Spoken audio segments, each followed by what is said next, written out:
Former Navy SEAL Robert O'Neill says he fired the shot that killed Osama bin Laden. He plans to reveal his role. Those plans were overshadowed when a former teammate leaked his identity last week. He was angry over O'Neill's intent to talk. Margaret Brennan sat down with O'Neill and tells us why he is talking and if he fears consequences. Margaret, good morning. Good morning. 24 Navy SEALs executed the 2011 raid to kill or capture Osama bin Laden. They were sworn to secrecy, part of the lifelong pledge taken by all members of that elite force. But one highly decorated vet has taken the controversial step of revealing his identity and role in the historic mission. The chances of us dying were good. The chances of us not coming back were really good as far as we were concerned.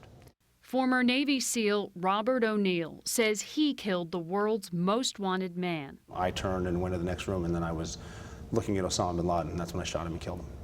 How many shots? 3 total. Where? I shot him in the face 3 times. So you believe you fired the kill shot? I did fire the kill shots, yes. Details of the bin Laden raid were classified. The identities of SEAL Team 6 known only by those at the top. How do you keep that secret? I think that's a difficult secret to keep. Everyone was proud. It was pretty apparent that we had done it. What followed did not compare to that extraordinary mission. And within a year, O'Neill no longer wanted to carry a gun. Why did you then choose to leave the military?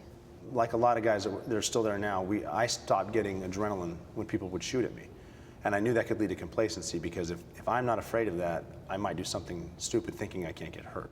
He was honorably discharged, but his early departure cost him a government pension.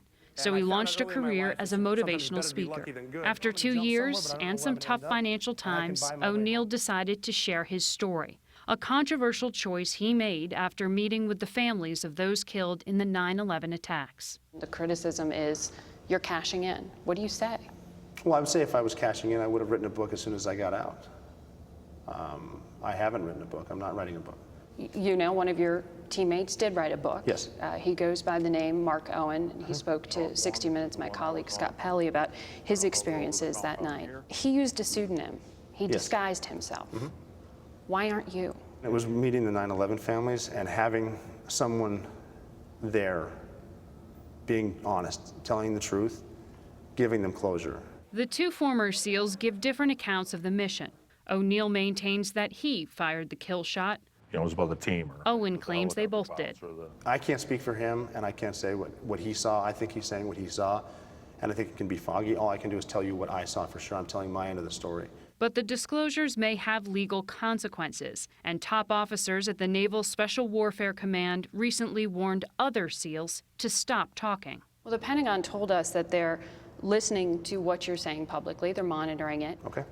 They're ready to challenge you legally. Are you afraid of that?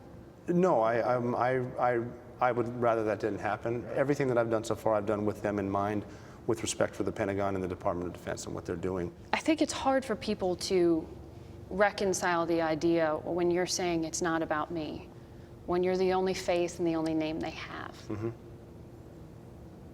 Isn't that about you? No, I think that this is, like I said, this is my part of the story. I'm not trying to make this about me. O'Neill's new mission is to help fellow vets transition to civilian life. He helped start a charity, yourgratefulnation.org, to do just that. A lot of people have told me that it's more stressful to think about getting out of the Navy than going back to combat, because at least in combat they know exactly what to expect. O'Neill says he hopes his newfound notoriety will provide a platform for advocacy, but being identified as the shooter has its perks and its risks. He may become a target himself and now travels with personal security.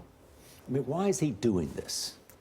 He says he didn't talk about the raid until 2 years after, and that it was this moment with the 9/11 families after he donated his jersey, which sits in the 9/11 museum, and revealed to them. And to those who say he's seeking celebrity? He denies that, but there's a lot of resentment there among other SEALs and among those who say, you just don't talk about these things. He says he's not making money off of it as a motivational speaker. He just sticks to talking about teamwork, not the details of the raid, but there are plenty of detractors. My sense is there is more to this story. Margaret, thank you so much.